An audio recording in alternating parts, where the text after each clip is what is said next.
Eran solo dos niñas pequeñas, Layla y Daisy Mercer, 8 años, gemelas. Una tarde de verano de 1985, sacaron su camioneta roja Radio Flyer al parque de la esquina al otro lado de la calle. Nunca regresaron. El pueblo buscó. La policía tocó a todas las puertas. Helicópteros, perros, buzos, carteles, nada. Fue como si la tierra se los hubiera tragado enteros. Luego, 15 años después, un pescador solitario hizo una pesca de rutina en las frías aguas de la costa de Massachusetts y sacó algo extraño, cubierto de percebes, oxidado y sin embargo inconfundible. El carro rojo, el mismo del cartel desaparecido, sigue intacto, sigue real. Y a partir de ese momento, el caso ya no fue solo un frío rastro de desamor. Se convirtió en un escalofriante descubrimiento de verdad. Oscuridad y traición que sacudiría a todo el pueblo. Y a una madre, para siempre. Antes de comenzar, asegúrate de darle me gusta y suscribirte, porque algunas historias no permanecen enterradas, sin importar cuán profundo el mar intente mantenerlas. Parte 1. El carro de las profundidades, la cochina todavía parecía la misma. Papel pintado descolorido, una tetera vieja manchada por años de uso, una encimera rayada por marcas de cuchillo y manos inquietas. Maureen Mercer estaba junto al fregadero, enjuagando distraídamente la misma taza una y otra vez. Ya no bebía de ella, era de su esposo John, y hacía tiempo que se había ido. Afuera, las calles de Rockport, Massachusetts, estaban tranquilas, solo un tranquilo pueblo costero, pintoresco costero, el tipo de lugar donde los vecinos conocían el nombre del perro del otro antes que el del otro. Pero no para Maureen. Ya no. Este era un lugar de fantasmas. De cosas que no se dijeron, de días que nunca avanzaron. Ella apenas notó el golpe en la puerta. La visita, 2 oficiales estaban en su Porsche. Reconoció a uno, el agente Brennan, de la zona, de criado aquí, amable. El otro no estaba familiarizado y era rígido en cuanto al protocolo. Señora Mercer, empezó Brennan quitándose la gorra. Necesitamos que nos acompañe a Granite Cove. Ha habido un cambio. Se le cayó el estómago. Un pescador sacó algo del mar esta mañana. Creemos que podría estar relacionado con Layla y Daisy. Habían pasado 15 años. Y ahora esos nombres todavía la quebraba como si fuera un cristal. Sin decir palabra, cogió su cardigan y los siguió hasta el coche. Cueva de granito. El viento que venía del puerto era fuerte y salado. Lonas azules ondeaban a lo largo del muelle. La cinta policial ondeaba con la brisa. Los técnicos de la escena del crimen ya estaban en el lugar, agachados sobre algo grande, oxidado y cubierto de percebes. El detective James Morrison estaba cerca. Maureen no lo había visto en años, pero su rostro seguía siendo el mismo, demacrado, curtido y comprometido. Morena, dijo con dulzura, tomándola del codo. Este es Tommy Caldwell. Él lo encontró. Tommy, un pescador bronceado, de piel curtida por el clima y con un marcado acento de Massachusetts, parecía genuinamente incómodo con toda la atención. Señora, estaba pescando en la Gota del Diablo. Explico. Las redes aparecieron llenas de chatarra, y allí estaba. La carreta, igual que en aquellos folletos de entonces. Y allí estaba. El Radio Flyer rojo, cubierto de lodo marino, le falta una rueda, el mango está oxidado. Pero inconfundible. Recuerdo ese rasguño. Susurró Maureen, rozando la parte áspera con un dedo. Lo hizo Daisy, arrastrándolo contra el garaje. Y esto, señaló unas tenues manchas de color. Layla intentó pintarlo de morado con esmalte de unas. Nadie habló. La implicación. Enviamos buzos a la zona, dijo Morrison. Si hay algo más ahí abajo, lo encontraremos. Maureen asintió aturdido. ¿Qué significa? Pregunto, ¿qué terminó tan lejos? La Gota del Diablo.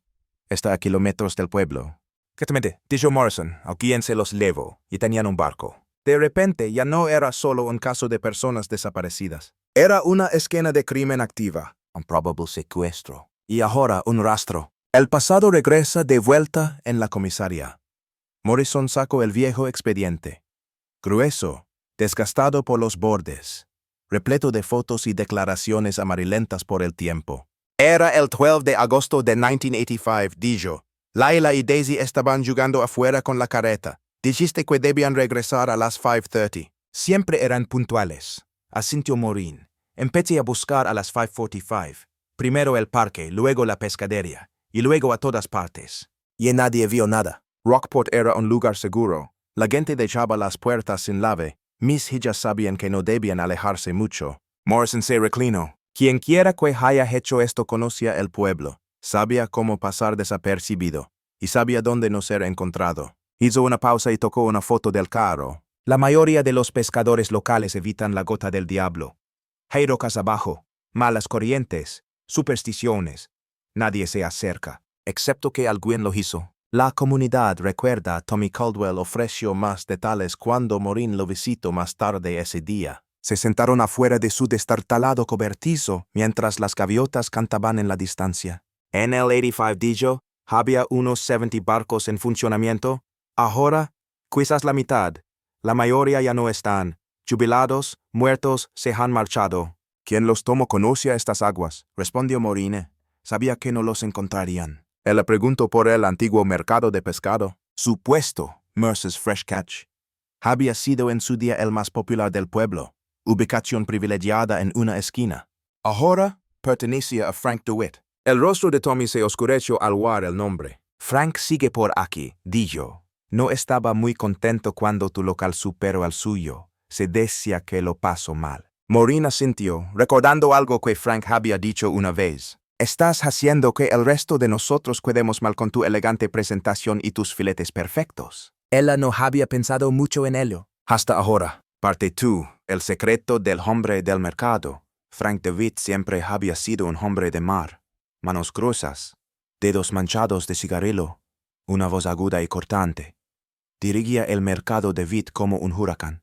Eficiente, ruidoso y rara vez con una sonrisa. En la década de 1980, su tienda competía directamente con Mercer's Fresh Catch, pero donde Morines era limpio y ordenado, Frank's era un caos. Cubos de pescado apilados, hielo derritiéndose en el suelo, hombres gritando precios, sin lujos, solo pescado. Aún así, tenía clients, pero no tantos como Morin, y eso, decía la gente, lo volvía loco. El regalo que no tenía sentido en agosto de 1985, la misma semana en que Laila y Daisy desaparecieron.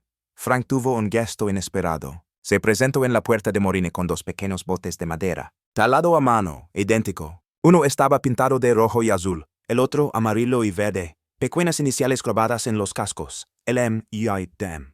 Algo para las niñas, dijo con brusquedad, para bañarse o lo que sea. Morin recordó el momento. A las chicas les habían encantado, pero el gesto había parecido extraño. Frank DeWitt no daba regalos, especialmente no a las personas que interrumpen su negocio. Ahora, 15 años después, ese recuerdo resurgió con nuevo peso. Revisitando el mercado de pescado, el detective Morrison estuvo de acuerdo en que era hora de hablar con Frank nuevamente. El hombre aún era dueño de la propiedad. Aunque había vendido el negocio hacía años, el edificio ahora estaba parcialmente vacío. Los viejos letreros estaban descoloridos y las ventanas estaban sucias. Cuando Morrison llegó, Frank estaba en el muelle, limpiando trampas para cangrejos. Él levantó la vista, entrecerrando los ojos por el sol. Bueno, lo haré. No pensé que volvería a verte la cara. Se trata del caso Mercer, dijo Morrison. El tema surgió la semana pasada. Frank se quedó congelado solo un poco. No me digas. Misma marca. Mismos aranazos. Identificado por la madre. Frank asintió lentamente, limpiándose las manos. Tide no guarda secretos para siempre. Un extraño intercambio. Morrison presionó aún más. ¿Todavía tienes ese viejo bote que usabas en aquellos tiempos? ¿Qué? El azul lo vendí en el 96. ¿A quién? No lo recuerdo. Era un tipo del norte del estado. ¿Eso fue antes o después de que desaparecieran las chicas Mercer? Frank entrecerró los ojos. ¿Estás tratando de acusarme de algo, Jimmy? Estoy tratando de entender cómo un carrito de juguete de niño terminó a 15 millas de la costa, en Devil's Drop. ¿Alguna vez has pescado allí? Frank no parpadeó. Solo un idiota lo haría. Ese lugar se come los barcos. Pero Morrison no estaba convencido. Les diste juguetes a las niñas la semana que desaparecieron. Estaba tratando de ser amable. Eso no era propio de ti, Frank. Frank se encogió de hombros. Tal vez estaba cansado de ser el villano. El cobertizo en el terreno trasero. Morin, inquieta, comenzó a realizar algunas investigaciones por su cuenta. Recordó algo de los viejos tiempos. El cobertizo trasero de Frank, detrás del mercado. Siempre lo mantenía cerrado, incluso en horario de oficina. Los lugareños bromean diciendo que lo usaba para jugar o para almacenar cosas. Pero ¿qué pasaría si fuera más? Una tarde, al final, pasó en coche y vio la puerta del cobertizo entreabierta. La camioneta de Frank ya no estaba. Con el corazón latiéndole con fuerza, Aparco al final de la calle y camino hasta el estacionamiento trasero. Dentro el aire estaba cargado de podredumbre y pescado viejo. Cajas polvorientas, equipo de pesca, cuerda, anzuelos.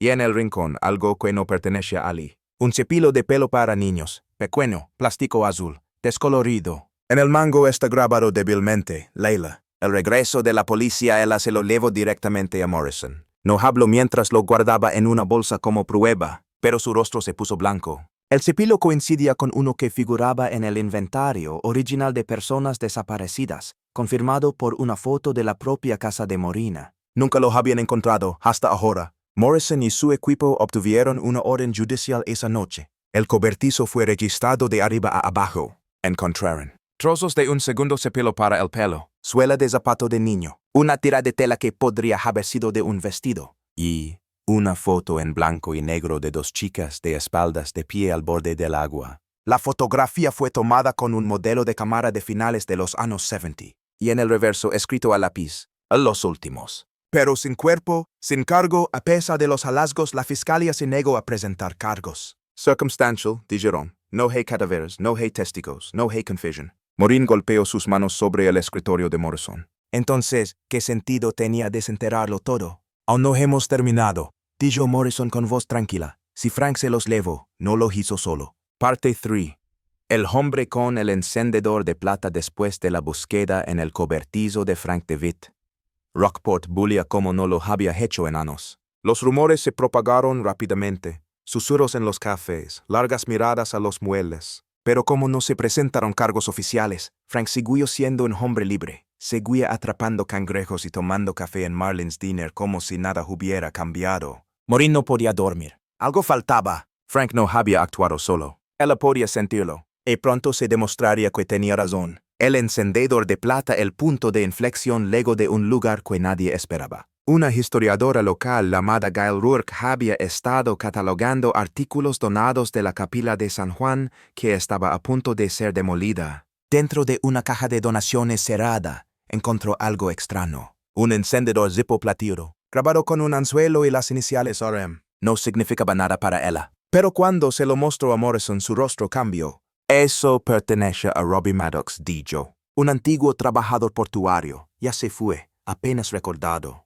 Pero en 1985, Robbie trabajó estrechamente con Frank DeWitt, cargando barcos, transportando pescado y bebiendo mucho al final de cada turno. Y entonces un día, desapareció, sin advertencia, sin despedidas. Acaba de desaparecer. Todos asumieron que se había escapado de la ciudad o se había perdido en el mar. Pero ahora, ese encendedor había resurgido, dentro de una iglesia. Oculto, casi como una confesión. Siguiendo a un fantasma se reavivó la investigación sobre Robbie Maddox. Los registros fiscales antiguos mostraban que su último cheque de pago llegó en agosto de 1985, la misma semana en que desaparecieron los gemelos Merced.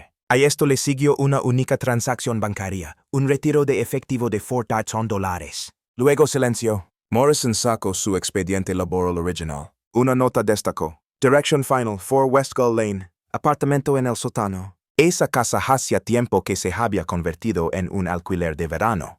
Pero el actual propietario, un abogado jubilado de Boston, permitió que Morrison registrara la propiedad.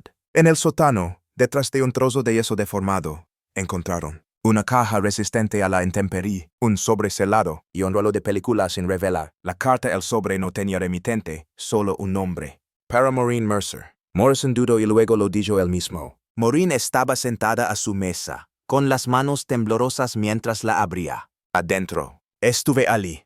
No pretendía que llegara tan lejos. Pensé que era solo una broma. Frank dijo que se asustarían un poco y que luego los llevaríamos a casa. Pero no los llevo a casa. Tomo el barco hasta Devil's Drop. Quería contárselo a alguien, pero tenía miedo. No sabía cómo vivir con él. Lo lamento.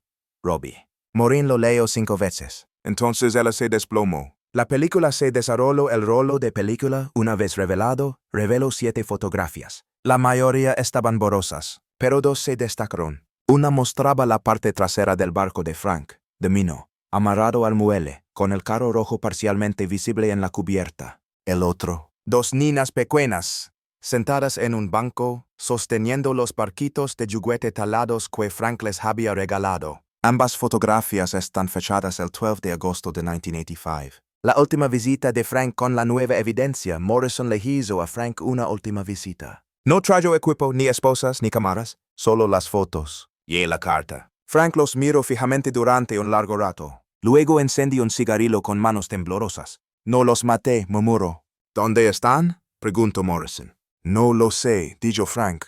Robbie se encargó de eso. Él escribió que usted dio la orden. Frank se encogió de hombros. Cree lo que quieras. Morrison lo miró directamente a los ojos. Vamos a excavar cada centímetro de Devil's Drop hasta que encontremos lo que dejaste atrás. Parte 4. Arrastrando el mar a finales del otoño, las aguas alrededor de Devil's Drop se habían enfriado. El cielo estaba gris. Las olas golpeaban los cascos de los barcos patrulleros como lentos y amargos recordatorios del tiempo perdido. El detective Morrison no esperaba más. Con nueva evidencia en la mano, la carta de Robbie Maddox, las fotos recuperadas y la confesión en todo menos el nombre, consiguió una orden para llevar a cabo una operación completa de recuperación submarina justo al lado de la cornisa maldita conocida por los lugareños como el lugar donde los barcos van a desaparecer. Frank DeWitt no había sido arrestado. Aún no, pero Morrison había hecho una promesa. Si todavía hay algo ahí abajo, lo encontraremos. Y algo pasó. El barrido del sonar el 3 de noviembre, dos equipos de buceo acompañados por técnicos de sonar y un dron sumergible comenzaron un barrido del área alrededor de Devil's Drop. Mapearon el fondo del océano. Escombros enredados, trampas oxidadas para cangrejos, restos de tormentas pasadas. Y luego, a una profundidad de 68 pies, encontraron algo diferente. Rectangular, metálico, descansando casi perfectamente sobre el fondo marino. No es ningún destrozo. Un balde de almacenamiento, el tipo utilizado en los barcos pesqueros, revestido de acero, atornillado, suficientemente pesado para hundirse, pero no lo suficientemente pesado como para permanecer enterrado. La recuperación cuando los buzos subieron el baúl a la barcaza, todos contuvieron la respiración. Los tornillos oxidados tuvieron que ser cortados. La tapa crujió y se llenó de niebla salina. Adentro, una zapatilla rosa de niño. Hebras de cabello sintético, como las de una muñeca de plástico. Un barco de juguete, roto por la mitad. Dos etiquetas de nombre medio deterioradas, L. Mercer y A. D. Mercer. Y en el fondo, envuelto en una bolsa de plástico celada, un artículo más. Una cinta de casete. La cinta Morín lo escuchó solo en la oficina de Morrison. Sobre el escritorio había un reproductor de casetes. El siseo de la estática llenó la habitación, luego un clic. Entonces una voz. Pequeño, asustado, cansado. Me llamo Laila. Mi hermana se llama Daisy. Nos llevaron en un barco. El hombre huele a pescado. Dice que es un juego, pero no lo creo. Extrañamos a nuestra mamá. Si escuchas esto, por favor ayúdanos. Se hizo el silencio. Luego se oye una voz suave y apagada de fondo, ronca, apenas audible. Apaga eso. La cinta se detuvo. Morin se sentó en silencio. Y el loro. La ciudad gira cuando se anunció la recuperación, todo cambió. El Rockport Gazette publicó un artículo de 3 páginas titulado Celados en silencio, la desaparición de Leila y Daisy Mercer. La ciudad estaló. Los vecinos que antes permanecían en silencio ahora dieron un paso al frente. Un trabajador del muelle que vio a Frank cerca de su barco tarde la noche en que las niñas desaparecieron. Un limpiado de la iglesia que recordó a Robbie Maddox llorando solo en el santuario durante horas. Un tendero jubilado que recordaba que Frank compró más hielo de lo habitual esa semana, como si estuviera tratando de conservar algo. Lo que una vez fue descartado como rumor, ahora parecía verdad.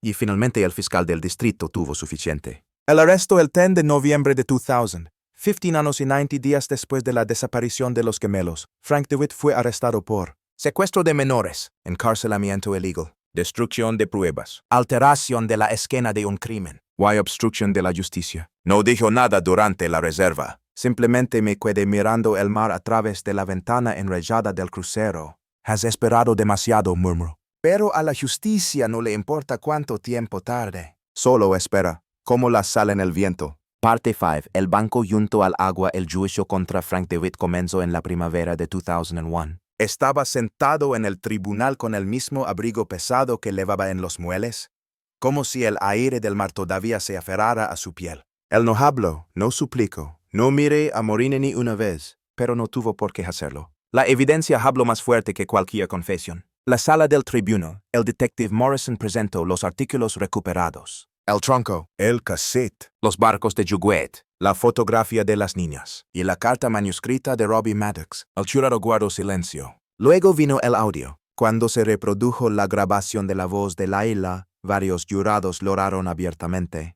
Maureen permaneció sentada, agarrando el mismo cardigan que había usado el día que las chicas desaparecieron. Ella ya no lloraba más. No para Frank, no para Rockport, solo por el tiempo que nunca recuperaría. La sentencia el 12 de abril de 2001, Frank DeWitt fue declarado culpable de todos los cargos. El juez ordenó la pena máxima, cadena perpetua sin posibilidad de libertad condicional. Mientras los alguaciles escoltaban a Frank, él se detuvo en la puerta. No disculparse, no explicar. Él simplemente siguió y dijo, si Robbie hubiera mantenido la boca cerrada, nadie lo habría sabido. Luego se fue. El parque junto a la orilla Rockport cambió. El mercado fue derribado. La antigua escuela donde alguna vez jugaron las niñas pasó a llamarse Mercer Elementary. Y junto al agua, cerca del camino que baja a Granite Cove, el pueblo instaló un banco. Placa de bronce, lugar tranquilo, frente al mar. Dice así. En memoria de Layla y Daisy Mercer, desaparecido en 1985, encontrado en 2000,